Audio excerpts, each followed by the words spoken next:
Bonjour à tous, bienvenue dans votre nouvelle émission Sans filtre, l'émission du peuple. Ici, on parle de tout type de sujets. Les sujets qu'on aborde à table, en famille, au lit, en amoureux, en voiture, entre amis et les sujets dont on est un peu gêné de parler en public. Votre rendez-vous du dimanche. Attention, dimanche prochain, on n'est pas là. Et aujourd'hui, on va échanger sur le racisme anti-blanc. Est-ce une utopie? Existe-t-il? Vous nous direz tout à la fin. Et pour ça, je suis entourée de mes deux invités. Alors, j'ai Monsieur Ice Motive, connu pour son franc-parler sur les relations hommes-femmes sur les réseaux sociaux. Comment tu le définis? Relations hommes-femmes est beaucoup plus large, mais c'est vrai que les relations hommes-femmes, c'est ce qui me caractérise un petit peu quand même. D'accord. On a avec nous Olivier, qui lui parle des relations d'amour, qui parle aussi beaucoup de couple, parce que il donne beaucoup en exemple son couple, si je ne me trompe. Est-ce que tu peux nous dire qui tu es, même si je sais que de nombreuses personnes te connaissent? Donc moi c'est Olivier et oui effectivement je suis très présent notamment sur TikTok pour le moment et je parle vraiment de relations amoureuses, même de reconquêtes amoureuses. Beaucoup. Et voilà. Bah, donne-nous le nom de ta page, je te laisse le dire. Alors pour moi c'est les vraies choses de la vie, donc Ouais. comme la phrase l'indique et vous me trouverez sûrement comme ça. Alors tout de suite, sans plus attendre, je vais vous poser la question. Alors Olivier, les vraies choses de la vie, est-ce que pour toi le racisme anti-blanc existe? Alors pour moi oui. D'accord. J'ai vu le regard de mon autre invité, j'ai dit Alors, Ice Motive, pour toi, est-ce que le racisme anti-blanc existe? Pour moi, clairement non. Non. Alors, avant de commencer, qu'est-ce que le racisme? Le racisme, il faut pas oublier que c'est une idéologie. C'est un concept qui vient de l'esclavage, qui vient des colonies et qui a pour but de hiérarchiser les races. Vous voyez, une race qui se sent supérieure à une autre, notamment esclavage. Le colon qui était blanc était supérieur à la race noire. Petite question, les amis, aujourd'hui, on parle de racisme. Est-ce que déjà, tout d'abord, vous trouvez que le racisme est de plus en plus présent dans notre société? Je pense qu'il faut nuancer. Je sais pas si tu voulais commencer, mais si t'avais... Moi honnêtement je pense que oui il est en montée. Il est en montée? J'ai l'impression que ça se ressent de plus en plus et les gens se cachent de moins en moins. Mm. Après c'est mon constat. D'accord. Ouais. Alors, quand tu as parlé de nuance, et je vais te donner la parole, on va nuancer. Il y a beaucoup de propos. Il y a la discrimination et le racisme. C'est deux. Il faut faire le distinguo entre les deux. La discrimination, c'est voilà avoir une attitude ou des propos hostiles envers une autre personne. Le racisme, c'est réellement se sentir supérieur à une autre race. Voilà. Et là, on met vraiment en avant le fait que je suis de telle couleur et tu es de telle couleur, je suis au-dessus de toi. Alors que la discrimination, tout le monde peut être victime de discrimination, noir, blanc ou autre. Donc, pour toi, là, une montée de discrimination ou de racisme? Voilà, c'est pour ça que je dis justement le terme nuancé, puisque pour moi, ce sont deux choses différentes. Ensuite, pour répondre à ta question, est-ce que le racisme, clairement, est en augmentation? Moi, ma théorie, c'est que les choses maintenant sont filmées. On voit beaucoup plus de choses, donc l'information nous retombe vraiment de manière très, très brute. Ouais. Et cette sensation, du moins cette retombée que l'on a, on a souvent l'impression que les choses sont amplifiées. Donc alors, est-ce que ce n'est pas juste un effet médiatique qui amplifie justement ce phénomène? Pour moi, le racisme n'est pas si, comment dirais-je, si présent que ça. D'accord, le racisme n'est pas si présent que ça. Alors aujourd'hui, il y a quand même des chiffres. Vous savez que tout ce qui est statistique ethnique, on n'en fait pas, on n'en trouve pas. Mais on voit qu'il y a il y a une forte hausse de bavures policières, excusez-moi, contrôle aux faciès, toutes ces choses. Et ben en fait, ces choses-là, c'est un peu la résultante du racisme. De nombreuses personnes disent voilà parce que je suis noire, parce que je suis arabe, je suis beaucoup plus contrôlée qu'un blanc. On a eu l'histoire de ce jeune homme qui s'est vu refuser un poste, mais en tant que stagiaire, vous vous souvenez, ce jeune Sénégalais qui a touché tout le monde, qui a ému les réseaux sociaux parce qu'il était compétent, parce qu'il était diplômé, mais on lui a même pas donné accès. Est-ce que là on peut parler de racisme? Faut pas qu'on oublie, il avait pas les papiers, c'était dans un cadre institutionnel, c'était un cadre important, pardon, pour lequel pour y accéder, il fallait avoir, si je me souviens, il fallait être français. On lui a pas du tout laissé accès. Vous vous souvenez de cette histoire, ce jeune Sénégalais qui était venu pour travailler dans la cybersécurité, qui voulait accéder à un entretien, on lui a même pas laissé la chance parce qu'il n'était pas français. Est-ce que là aussi, on peut parler de racisme ou là, faut faire le distinguo? Exactement. Racisme, distinguo. Je pense qu'il faut faire le distinguo. En fait, ce qu'il faut avoir, c'est tous les tenants et les aboutissants qui, justement, mènent à cette cause. D'accord. OK. Et ne pas s'auto-racisme. Aujourd'hui, on parle de racisme anti-blanc. Et les gens se fâchent. Les gens sont pas d'accord. Les gens disent de quoi on parle? On parle de racisme anti-blanc. Est-ce qu'on a déjà refusé un emploi à une personne parce qu'elle était blanche? Est-ce qu'on l'a déjà contrôlée parce qu'elle était blanche. Alors moi, j'aimerais que tu me donnes ta définition du racisme anti-blanc. Alors pour moi, le racisme anti-blanc, c'est de voir au final la race blanche comme étant celle qui, comme vous avez dit un peu la nuance entre discrimination et racisme, pour moi, il n'y a pas réellement de nuance dans ça. D'accord. Parce que pour moi, ça mène au final à une attitude envers une race. Donc pour moi, le racisme anti-blanc, c'est se dire que le blanc a tous les privilèges, etc. Et que du coup, lui, si on le discrimine, entre guillemets, bah, c'est moins grave qu'un noir ou autre. Voilà.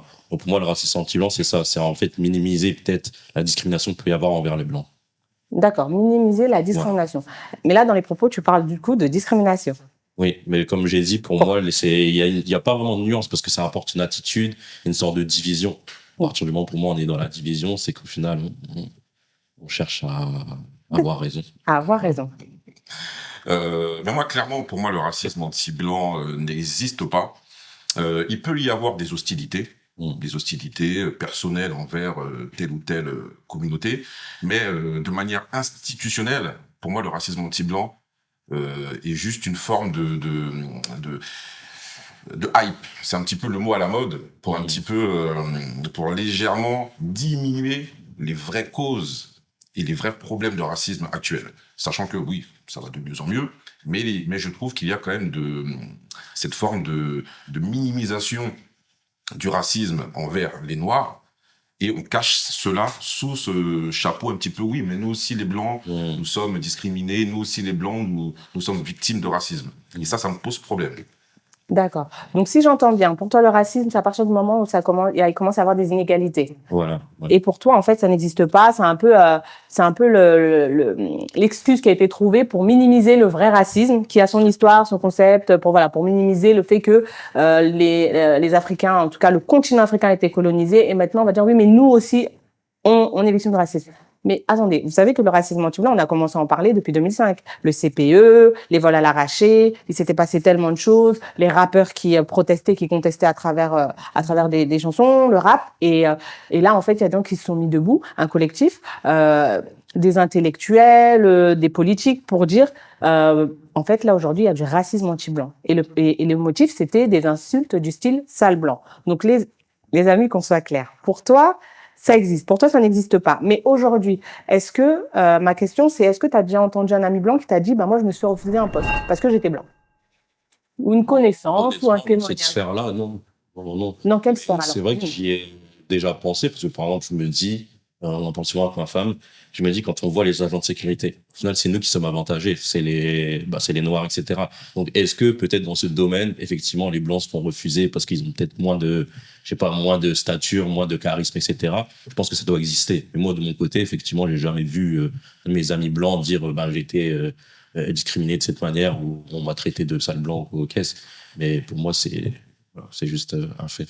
D'accord, là on est vraiment sur des faits basiques. Hein. Tu parles de l'emploi, tu parles des agents de sécurité, et pour toi c'est être favorisé. Qu'est-ce que tu penses de cet argument? Moi je trouve ton argument d'agent de sécurité, bon c'est peut-être un exemple, mais moi il me semble un peu bizarre et tiré par les cheveux. Les agents de sécurité, je pense qu'il y a des métiers qui malheureusement sont accessibles, voire beaucoup plus accessibles, parce que ce sont des métiers peut-être avec pénibilité, avec des horaires beaucoup plus compliqués, qui font que la communauté noire se dirige un peu plus vers ces métiers-là, parce que ce sera beaucoup plus simple, justement, d'accéder à ce type de métier. Je connais certains agents de sécurité qui ont des diplômes, qui sont diplômés et qui aimeraient justement accéder à des postes beaucoup plus importants. Généralement, si on continue dans ce cadre-là de la sécurité, on verra souvent que les chefs d'entreprise dans ces domaines-là sont des personnes non blanches. Et du coup, ils vont employer des personnes noires parce que c'est beaucoup plus simple à recruter. Soyons sérieux. Ils les recrutent parce que ils ont des atouts physiques qui les arrangent. Parce que l'agent de sécurité afro, il est grand, il est baraqué, il fait peur. Moi, là, franchement, d'habitude, je donne pas mon avis, mais je vais le donner. Je trouve que c'est un exemple, bon. Je l'aurais pas pris comme argument, mais excusez-moi, j'attends, mais c'est parce que ça m'a un peu, Je me dis, agent de sécurité, déjà, c'est pas forcément, alors, il n'y a pas de sous-métier. mais ce n'est pas forcément un poste qui fait rêver. Et comme il a dit, je pense que de nombreux agents de sécurité aimeraient avoir ou aspirent à d'autres postes. Maintenant, quand tu dis oui, pour moi, en fait, les agents de sécurité, ils sont noirs et il y a peut-être des blancs qui voudraient être recrutés à ces postes-là, mais on ne les prend pas. Je sais pas, je sais pas ce que t'en penses, mais l'argument, pour moi, il tient, comme t'as dit, il est tiré par les cheveux et je me dis, est-ce que c'est valorisant? C'est valorisant? C'est peu importe comment on le voit, mais c'est vrai que sur cette notion de hiérarchie, comparé à quand un noir il postule, pardon, c'est vrai que c'est pas forcément le même niveau. Mais pour moi, il y a toujours cette notion de division. Et moi, je suis pas d'accord avec ça. Je suis pas d'accord quand on dit que lui, il a plus de chances que moi, etc. Parce que quand on voit de l'autre côté de l'Atlantique, les Renault, ils se donnent les moyens de réussir.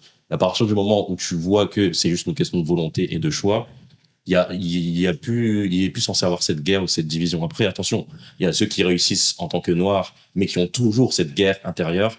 Et pour moi, voilà, le racisme anti-blanc, même si on peut se baser sur des faits historiques où la définition est elle-même, c'est de vouloir en fait avoir cette inégalité, voilà, et de voir la reconnaître. Et pour moi, il y en a une, mais c'est notre choix d'être contre les blancs ou d'être contre les noirs, en gros. Voilà. Et pour moi, j'aime pas trop cette notion de division parce que après, voilà, j'ai grandi avec moi des valeurs chrétiennes et tout, et c'est hyper important pour moi d'écouter toujours ce que on m'a enseigné et tout quand j'étais petit. Donc, j'ai pas envie de voir mon voisin blanc comme ah ouais, toi t'es avantagé. Et vas-y, si un jour tu me dis que on t'a traité de sale blanc, je vais minimiser ça, je vais te dire non mais t'inquiète, c'est pas grave, nous c'est pire. Ouais, moi j'ai vraiment cette philosophie-là du racisme anti-blanc. Où en fait il y a cette notion de division et je suis pas vraiment d'accord avec ça parce que ça crée des guerres et c'est ça qui fait que D'accord. on a du mal aujourd'hui, quoi. Ok. Là c'est assez profond mais j'exprime vraiment ton ressenti. Ouais. Voilà, non, c'est ton ressenti qui est aussi basé sur les émotions. Ice Motive, qu'est-ce que t'en penses? Sans langue de bois. Non, c'est langue de bois. Après, bon, c'est vrai que j'ai pas forcément la réputation de garder ma langue dans la poche, mais je comprends le sentiment que tu peux avoir, ce sentiment d'unité, et de ne pas se diviser. J'ai ce sentiment-là aussi. Mais ensuite, il y a le réel. Ouais. Il y a ce qu'on souhaite réellement et les faits réels. Bien sûr que la division actuelle, on la sent, elle est palpable. Un noir actuellement, s'il doit postuler à un métier, enfin un travail, ou donner sa candidature pour accéder à un logement, on sait très bien, on le ressent que on réfléchit à 2 fois, on se pose des questions, on relit son CV 45 fois, on relit sa candidature 45 fois pour être sûr qu'il n'y a pas d'erreur. Enfin, on sent quand même une forme de pression où on se dit, bon, là, je vais postuler. Est-ce que tout est carré? Est-ce que tout est bon? Est-ce que tout est, tu vois? On sent quand même qu'on doit faire cet effort perpétuel qui est certainement justifié parce qu'on ne vit pas dans un monde de bisounours. On est là c'est un monde capitaliste et il faut bien sûr avancer et faire en sorte de mériter certaines choses. Mais on sent quand même qu'il y a un certain privilège. Clairement. Blanc. Clairement. Voilà, qui les avantage. Après, est-ce que c'est normal, pas normal? Après, voilà, on pourra en débattre. Mais il y a quand même cette forme de privilège, même si toi, tu souhaites qu'il n'y ait pas cette division. Mais c'est un fait. Ouais. Non, je suis entièrement d'accord. Je pense que tu parles effectivement dans la société. Ça, je veux dire, faut pas être aveugle. Enfin, on n'a pas besoin de débattre sur ça. Je pense que c'est réel, qu'on doit un petit peu plus faire des efforts comparé aux blancs, etc. Mais ensuite, on fait quoi pour ça? C'est ça, en fait, pour moi. Si ça existe, le racisme encore entre noirs et blancs, ou que ce soit dans le sens des noirs ou dans le sens des blancs, qu'est-ce qu'on en fait? Au bout d'un moment, je pense que c'est bien qu'on parle, etc.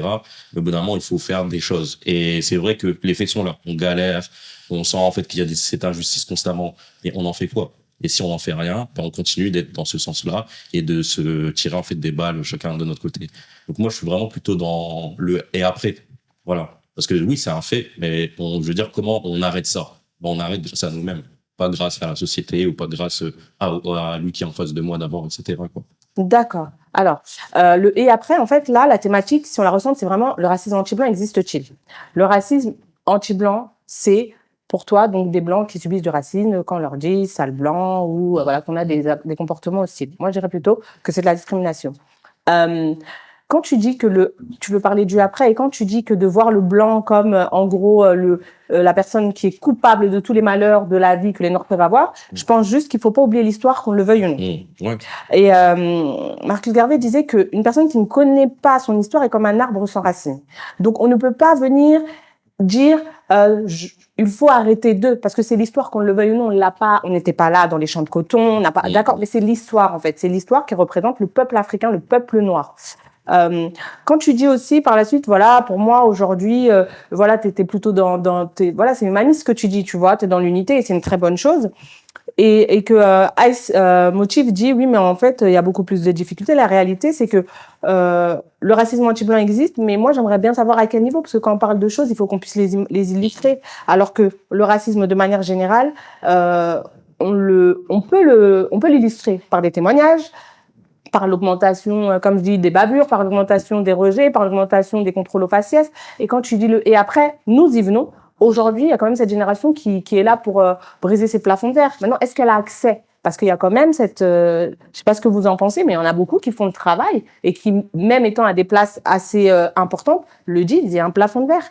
Parce que le racisme, il est structurel. Je sais pas si vous me suivez. Le racisme, il est au niveau institutionnel. C'est vraiment de manière à ce que il y ait des normes qui fassent que on garde cette hiérarchie afin que certaines personnes n'accèdent pas à d'autres postes. Qu'est-ce que tu en penses? Parce que tu dis le et après. Mais si on te dit il y a et après, et on parle d'une Rokhaya Diallo, on parle de personnes, oui, comme Rokhaya, voilà, qui vient sur les plateaux, qui s'exprime, qui défend des causes, mais qui parle aussi de plafond de verre. Tu lui dirais quoi? Je pense que j'aurais le même discours. Je suis d'accord quand il y a des manifestations, quand il y a des revendications, quand il y a toutes ces choses. Mais pour moi, on fait mal les choses. C'est pas comme ça je pense que ça avance, attention, hein. Mais je crois que la division se fait sentir de plus en plus, en fait. D'accord. Je crois qu'on va finir comme les États-Unis, où il y a vraiment communauté noire, communauté blanche, et c'est un petit peu gênant à chaque fois de parler à l'opposé, quoi. Et tout à l'heure, t'as dit qu'il faut des faits, etc. Mais le problème, c'est que si on croit pas que ça existe, comment on peut faire exister les faits? Je veux dire, parce que quand les Blancs, un jour, s'ils se plaignent, etc., ou même s'il y a un renversement de situation, je veux dire, on va pas les écouter parce qu'à partir du moment où on n'y croit pas, c'est comme la notion aussi de Dieu. Les gens qui croient pas que Dieu existe, il va pas se manifester dans leur vie. Donc là, c'est un peu la même chose. On peut pas, en fait, faire exister quelque chose si, au final, on ne croit pas en ce que les gens nous disent, je veux dire. Donc, les faits sont invisibles parce qu'au final, quand on va voir sur les réseaux, j'ai été comme ci, j'ai été comme ça, on va minimiser et dire, ouais, mais non, en vrai, c'est bon. Comparé à nous, voilà, c'est rien, etc. Et oui, les faits sont là, historiquement parlant. Mais je veux dire, c'est aussi cette notion de croyance. À partir du moment où on croit que c'est pas possible, une chose ou une autre, ça peut pas avancer. D'accord. Voilà, donc moi, j'ai vraiment cet avis-là et je vois les choses de cette manière, en tout cas. Moi, je pense que le fait qu'il y ait des hostilités envers certains blancs, ça faut pas le nier, il faut le condamner. Donc ça, c'est tout à fait normal. Maintenant, pour moi, parler de racisme anti-blanc, dire que le racisme anti-blanc existe, pour moi, c'est vraiment, et ça, c'est purement personnel, mais c'est vraiment insulter ce qui s'est passé. C'est-à-dire que nos ancêtres ont vécu des choses horribles pendant des siècles et des siècles, et dire que là, maintenant, il y a du racisme anti-blanc et mettre un petit peu ce racisme sur le même créneau, pour moi, c'est un peu, c'est un peu insulter, voire même beaucoup insulter ceux qui ont réellement vécu dans leur chair. C'est vrai que nous, là, autour de la table, voilà, on fait certains constats. On est au chaud, on peut discuter. Mais ça ne veut pas dire qu'il ne faut pas oublier ce qui s'est passé. Et le racisme anti-blanc, j'ai l'impression, lorsque les gens revendiquent comme ça sur les plateaux, dire oui, moi, j'ai été victime de racisme anti-blanc, c'est un peu mettre sur le même plan d'égalité ce que nous avons vécu, non pas nous dans notre chair, mais nos ancêtres, et ce qu'un blanc, une expérience qu'il aurait vécue ponctuellement, qui est certes malheureuse et condamnable, mais ce n'est pas une institution qui a été mise en place. Sachant que voilà, si on parle par exemple d'institution et qui est horrible, le Code Noir. Le Code Noir est une institution qui a été mise en place. Ils ont fait vraiment un livre disant que voilà comment traiter des hommes et des femmes noirs. Et pour moi, on ne peut pas mettre ça sur le même plan. Ça me pose vraiment problème. Quand on prend par exemple un petit exemple dans le Code Noir où on pouvait arracher, par exemple, un enfant à sa famille. C'est-à-dire que, voilà, tu es né esclave, donc tu as eu des enfants, et on pouvait prendre comme ça ton enfant à n'importe quel âge et l'envoyer à l'autre bout du pays. Pour moi, on peut pas. C'est faire offense, justement, c'est faire offense à nos ancêtres de vouloir mettre sur le même plan le racisme anti-blanc et le racisme, comment dirais-je, pas anti-noir, mais le racisme tel quel. Ouais. Ouais, non, je suis d'accord avec la notion de ce que tu viens de me dire et justement, je pense que c'est une chose à laquelle j'ai réfléchi. Il faut pas confondre avec enfin, faut pas faire de comparaison. C'est pas comparable. Et tu m'as dit que c'était une affaire personnelle et je pense que malheureusement, en tant que noir, on a cette susceptibilité un peu transgénérationnelle. Genre, on nous a transmis en fait cette sensibilité si jamais on parle de tout ce qui est racisme, etc. Ou si on sent de la discrimination, on est très très vite atteint, etc. Donc je pense que en réalité, pour moi, le racisme anti-blanc existe, mais il faut pas comparer. C'est pas comparable, effectivement, historiquement parlant, etc. Ça, c'est une certitude. Et je veux dire, c'est personnel. Ensuite, que les gens le prennent comme ah oui, effectivement, là, c'est pas comparable parce que nous, on a vécu tout ça, etc.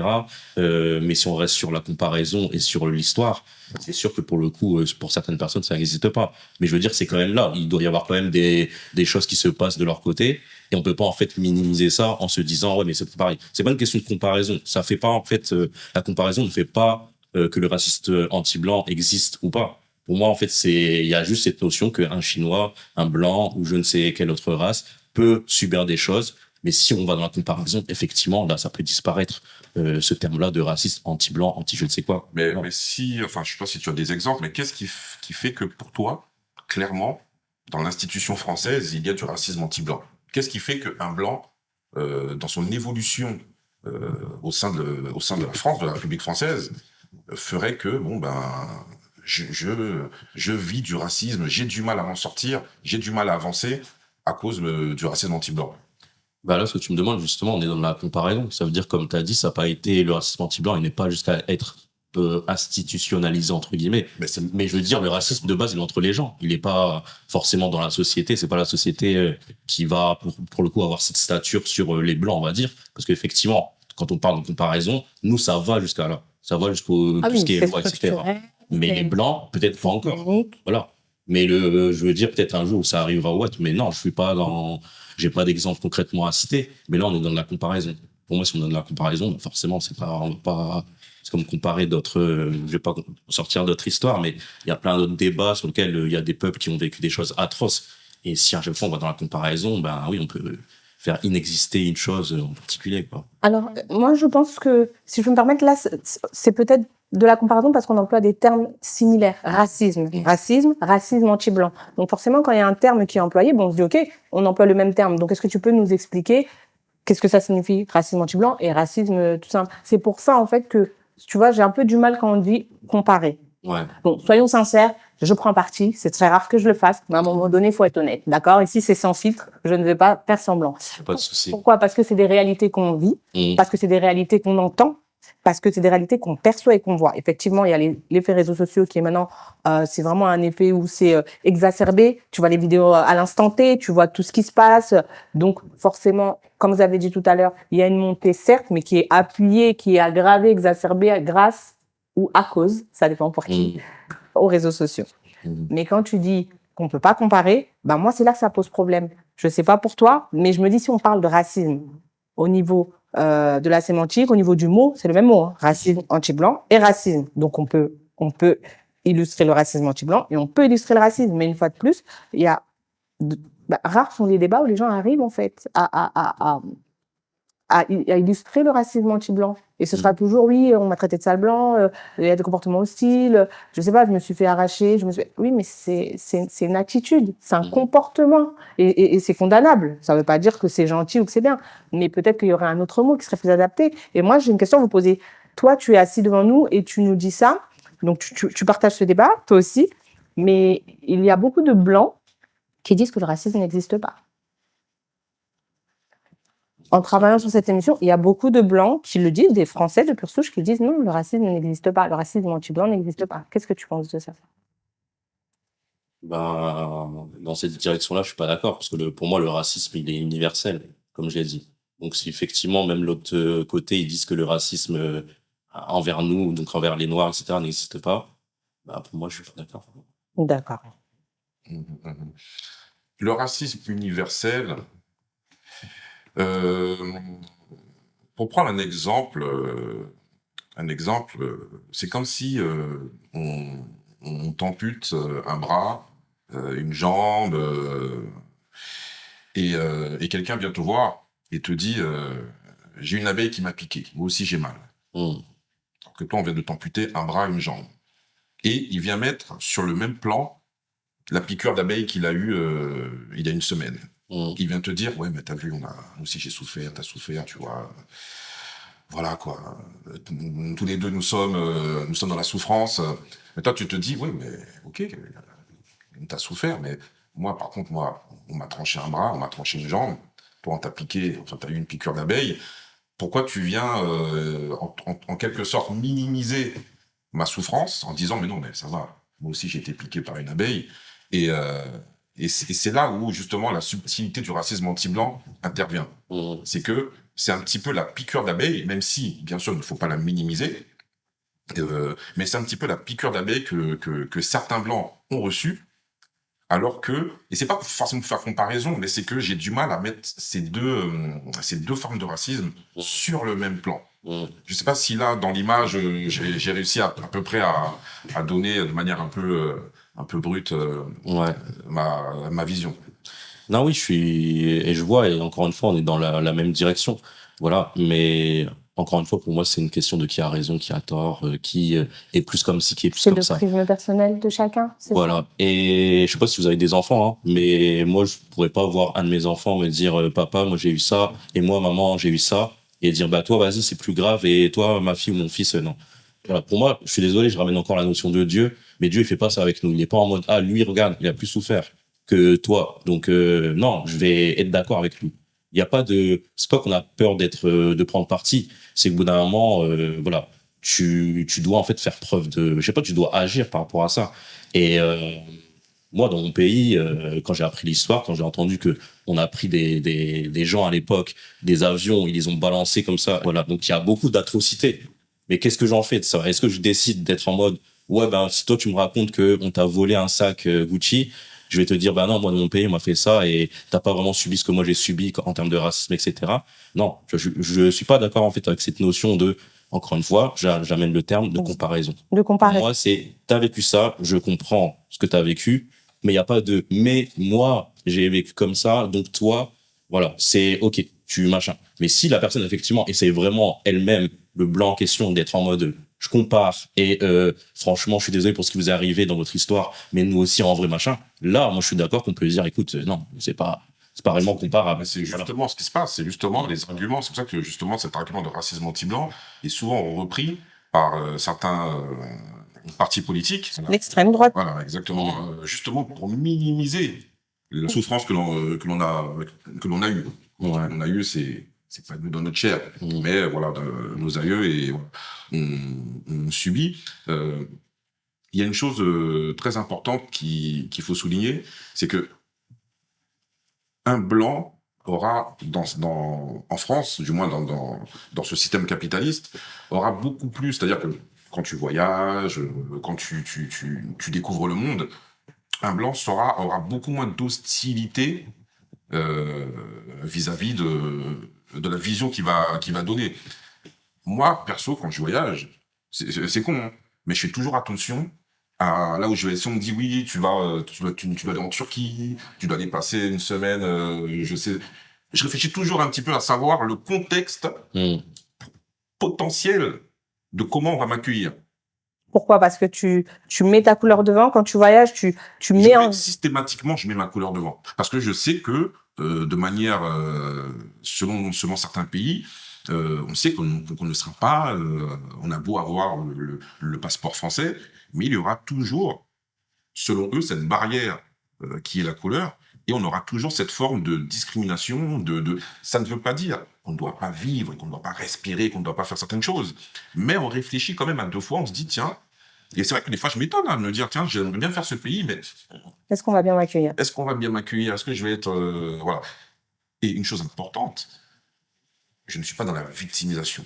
Loin de là. On allait venir, Voilà. on allait Ok, venir. ok. On allait venir.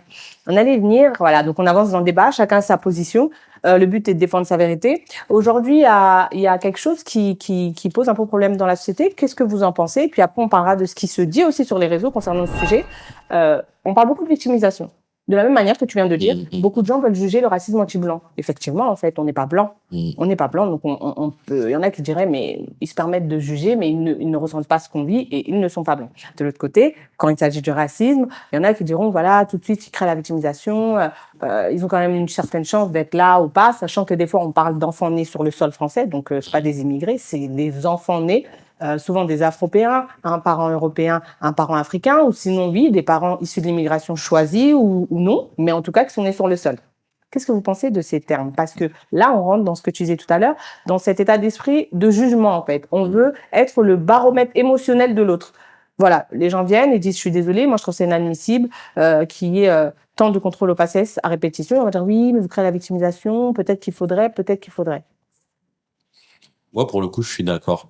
Pour moi, je pense qu'on se victimise. Et même si on est, je sais pas comment dire, pas forcément une victime dans notre comportement ou autre, je pense que tout est une question d'état d'esprit. Et la victimisation, pour moi, c'est, entre guillemets, un état d'esprit et ensuite un choix. Donc, pour moi, je trouve que beaucoup de Noirs se victimisent. Et c'est à cause de ça, aussi, des fois, que ça va très lentement pour un petit peu chambouler les choses, quoi. D'accord. Moi, je suis assez d'accord, mais je vais quand même apporter une nuance par rapport à la victimisation. Pour moi, la victimisation, c'est quand tu fais un constat et de par ce constat, tu ne fais plus rien. C'est-à-dire que pour toi, si je n'avance pas, c'est parce que, je prends l'exemple d'une voiture, voilà, si je n'avance pas avec cette voiture-là, c'est parce que j'ai les roues crevées. Du coup, je reste là où ma roue a été crevée. Okay. Au lieu de prendre justement mon cric, faire en sorte d'arranger la situation, quoi. Voilà. Et pour moi, c'est à ce moment-là où je me dis, oui, il y a des gens qui se victimisent, qui justifient leur inactivité par rapport aux autres. C'est à cause de lui que je ne peux pas avancer. Okay. Là, pour moi, c'est de la victimisation. Mais du coup, pour toi, la communauté se victimise? Pour moi, la communauté, et c'est là où il y a toute la subtilité, c'est qu'à partir du moment où on parle, où on débat, où on essaie d'avoir un échange par rapport à ça, sur des faits réels, tout de suite, on va minimiser notre parole en disant, mais oh, tu te victimises. C'est un petit peu l'argument qui fait, je sais plus, il y a un terme qui dit, non, moi j'ai plus le terme, justement, quand on te balance un argument, et on fait, bon voilà, c'est bon, mais t'as plus rien à dire. Je comprends pas trop ton positionnement, parce que pour lui, les Noirs se victimisent. C'est très clair que des fois, et pas tout le temps. Il a dit, en tout cas pour moi, dans ce cas-là, on se victimise. Mais toi, tu dis que en fait, tu comprends la victimisation, mais dans la situation du racisme, est-ce que pour toi, ils se victimisent ou pas? Non, en fait, dans le racisme, c'est-à-dire que lorsque l'on débat de racisme, oui. on a souvent le sentiment que le fait d'en parler, tout de suite, on est catégorisé de victimes. Et pour toi, c'est le cas ou pas? Non, c'est pas le cas, parce que on dit des vérités. Dire une vérité ne veut pas dire forcément se victimiser. C'est ça, je voulais comprendre. Voilà, donc, du coup, toi, t'es pas d'accord, on ne se victimise pas. On se victimise pas, on partage sur certaines situations, et ensuite on avance. Pour moi, il faut faire preuve de résilience, d'avancer, et ne pas justement faire un constat, s'arrêter sur ce constat et se dire, voilà, finalement, moi, j'avance plus, puisque comme on me met des bâtons dans les roues, je reste à ma place. Est-ce que, du coup, tu trouves ça légitime que des gens qui ne vivent pas, qui vivent pas le racisme, crient à la victimisation? Est-ce que je trouve ça juste? Ouais, légitime, juste. Non, mais c'est justement, comme je le disais tout à l'heure, c'est ça, je voulais voilà, c'est que lorsque certains blancs crient à ce racisme anti-blanc, ça permet justement de minimiser ce que d'autres vivent vraiment. Okay. Et on met ça sur le même plan d'égalité. Un blanc qui se dit, voilà, moi j'ai été victime de racisme, j'aimerais bien savoir où.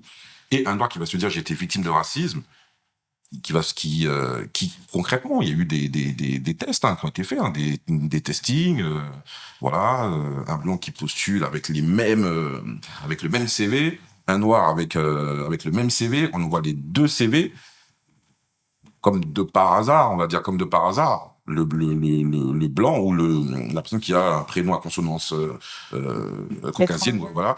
Caucasien. Ou enfin, peu importe le sens dans lequel on prend, mais s'il s'appelle voilà, Jean-Sébastien Dupont, il aura beaucoup plus de chances, avec le même CV, d'être accepté. C'est une réalité. Ensuite, il faut l'accepter, faire preuve de résilience et avancer. Et ne pas rester justement, et c'est là où on se rejoint, ne pas rester sur cet échec et se dire, ben voilà, de toute façon, moi, j'avance pas dans la vie, et c'est à cause des autres. D'accord. Aujourd'hui, qu'est-ce que vous pensez on pourrait faire quoi pour y remédier? Déjà, remédier au fait de dire qu'il y a du racisme, déjà, qu'est-ce qu'on pourrait faire? Déjà, le fait d'en discuter, c'est hyper important, hein, le fait d'avoir cette initiative de pouvoir en discuter. Moi, je suis de la Guadeloupe. Donc, je suis de la Guadeloupe et j'ai vu, il y a eu dernièrement pas mal de manifestations, justement par rapport à la vie chère en Guadeloupe. Et par rapport à cette vie chère en Guadeloupe, lorsqu'on apprend l'histoire exactement de la construction entre guillemets de la Guadeloupe, on constate qu'il existe des familles qui sont on va bien choisir les mots, mais qui sont en quelque sorte les béquets. Oui, les béquets, mais qui ont le monopole du territoire. D'accord. Le monopole du territoire et la solution justement, c'était de manifester, d'essayer de faire entendre la voix du peuple. Et le fait de faire entendre la voix du peuple, malheureusement, a causé beaucoup de désagréments à ceux qui ont essayé de parler, à ceux qui ont essayé de sortir de... Beaucoup d'arrestations. Actuellement, il y a des... Ça continue d'ailleurs. Exactement. Là, actuellement, il y a des gens qui passent justement en jugement. Oui. Et en termes de solutions, on ne sait pas trop, parce que lorsque l'on reste muet, on a l'impression qu'on se fait marcher dessus. Lorsqu'on manifeste un peu plus, on a justement l'impression qu'on nous tape. Moi, la solution, pour moi, ce serait vraiment d'ouvrir son esprit et d'avancer et de ne pas justement rester à cet état de victimisation, c'est-à-dire que entreprendre, avoir des initiatives comme la tienne, nous inviter, c'est vraiment être dans l'action et ne plus être dans la passivité à regarder les gens nous mettre des bâtons, quoi. D'accord. Et pour toi? Ouais, je suis 100% d'accord. Je pense qu'il faut de l'action. Je pense que, par exemple, comme ce que tu fais, je trouve que c'est super aussi. Et dans ce contexte-là, pourquoi pas un vin blanc? Voilà, on aura un droit de réponse. Et tu serais d'accord pour revenir? Moi, je serais chaud. Eh ben alors, il y aura un droit de réponse. Et on le fera, je crois qu'on fera un 4 là cette fois-ci, comme ça on pourra échanger de nouveau. Sur les réseaux, on va un peu voir ce qui se dit sur les réseaux sociaux. Et vous me donnez vos avis. Sur les réseaux sociaux, le racisme anti-blanc fâche, le racisme anti-blanc divise. Et en fait, tout le monde va un peu être le baromètre de tout le monde.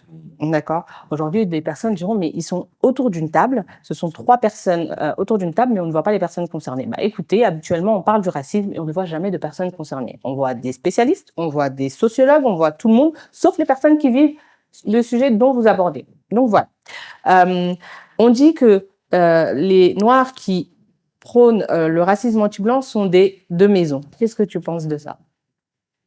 Ah oui, je connais, j'en ai eu sur ma vidéo, ça des commentaires, ouais, les blancs, au final, je sais pas ce que les blancs t'ont fait, etc. Oui, voilà, Bounty, blanc et deux maisons. Ouais, alors que pas du tout. Moi, je suis quelqu'un qui parle toujours dans ce qui est vrai, et des fois, c'est même pas réellement, en fait, ce que moi j'aurais fait en tant qu'humain et en tant que personne imparfaite naturellement, mais je reste toujours basé sur la vérité. Voilà. Et moi, je suis pas d'accord avec cette notion de un noir qui dit ça, c'est un noir qui a une sorte de bounty ou je sais pas quoi comme on dit. Moi je pense que c'est juste un noir qui essaye d'être vrai et de faire avancer le monde en fait. Voilà. D'accord. Parce que ce qu'il faut c'est s'écouter, ce qui est différent d'entendre l'autre, c'est il faut écouter. Et quand il y a ce genre de débat, pour moi on n'écoute pas, on fait que entendre. Et voilà, ça fait pas de nous quelqu'un qui prend parti. Moi, je prends pas du tout parti du côté des Blancs ou du côté des Noirs. Et je suis très fier aussi d'avoir ces racines africaines en moi.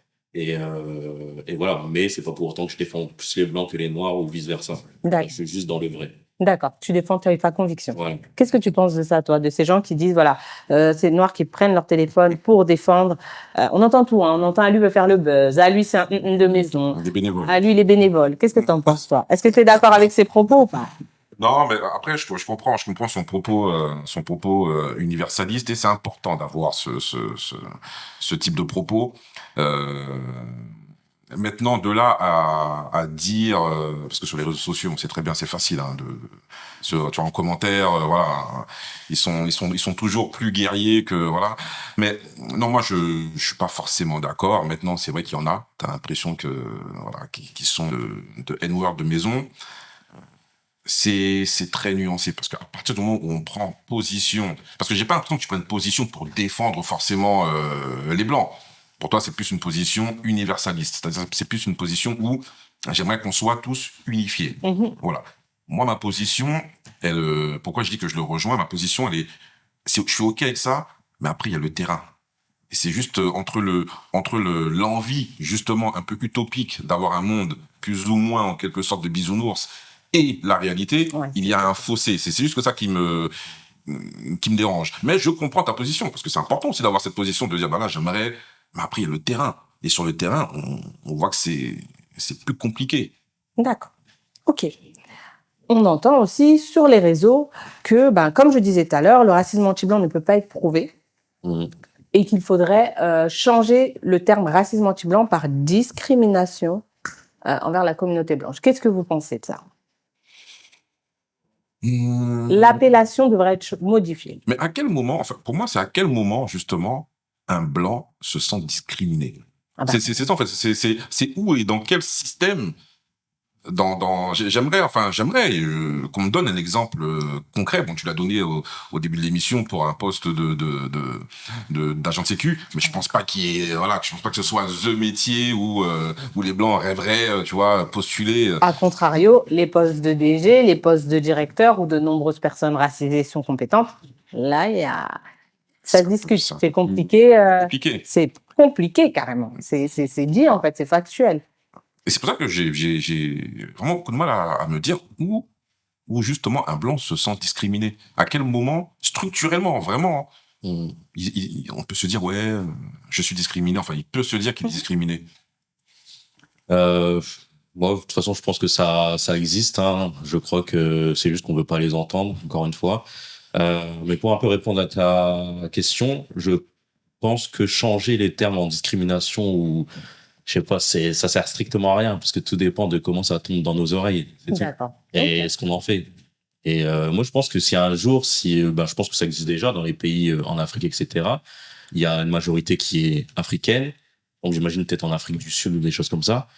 Et si, pour moi, on me dit... C'est pas le meilleur exemple. Je suis obligée de t'interrompre. Ok, d'accord. L'Afrique du Sud avec l'apartheid, la ségrégation raciale, l'histoire fait que quand même, hein, Je ne voulais pas dire l'Afrique du Sud, je voulais dire l'Afrique en... Et sachant que dernièrement, ils ont créé une ville spéciale anti-noir, ça reste quand même assez...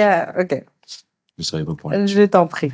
Du coup, Mais vas-y, je t'en prie. non, je voulais simplement ajouter au fait que, pour moi, changer l'appellation de mots ou je ne sais quoi, va pas changer forcément les choses. la réalité des choses. Ouais. Effectivement, je te rejoins.